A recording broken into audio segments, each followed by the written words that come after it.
এখানে কলা গাছের মোচার থোড় আমি একটু হলুদ দিয়ে ভালো করে সিদ্ধ করে নিয়েছি, তার সঙ্গে ছোলাও দিয়ে দিয়েছিলাম, কাঁচা ছোলা সিদ্ধ করার জন্য। এখানে আমি সিদ্ধ করে জল ঝরিয়ে নিয়েছি। তারপরে আমি একটা কড়াই বসিয়েছি, কড়াইয়ের মধ্যে তেল দিলাম,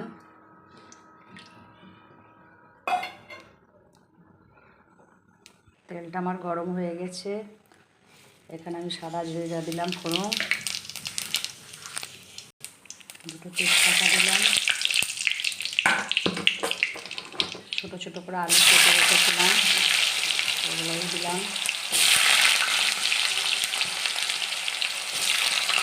আলুগুলো লাল হয়ে গেছে। আমি পেঁয়াজ দিলাম এখানে।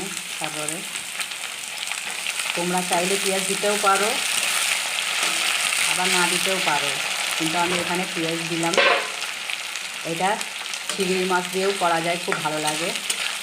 তো আজকে আমি চিংড়ি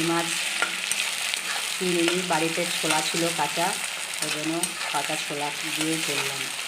তোমরা চাইলে চিংড়ি মাছ দিয়েও করতে পারো। আমার পেঁয়াজ আলু লাল লাল ভাজা হয়ে গেছে।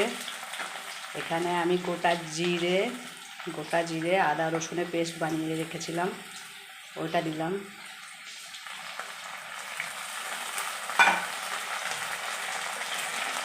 তারপরে হলুদ গুঁড়ো দিলাম, তারপর লঙ্কা গুঁড়ো দিলাম, একটু চিনি দিলাম, দিয়ে ভালো করে মশলাগুলোকে আমাকে কষিয়ে নিতে হবে যতক্ষণ না তেল ছাড়ে।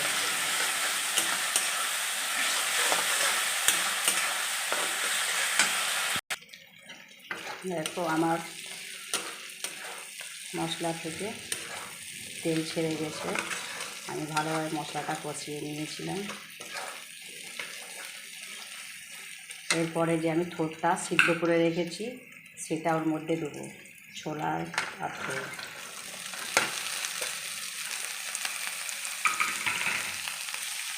এর মধ্যে আমি দিয়ে দিলাম, দিয়ে ভালো করে আমি মশলাটা মিক্স করে নেব।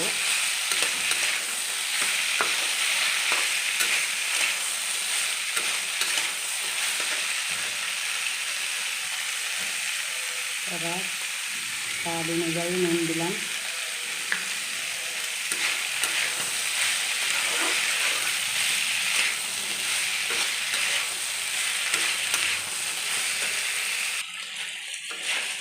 ভালো করে সব মিক্স হয়ে গেল। দেখো খুব সুন্দর।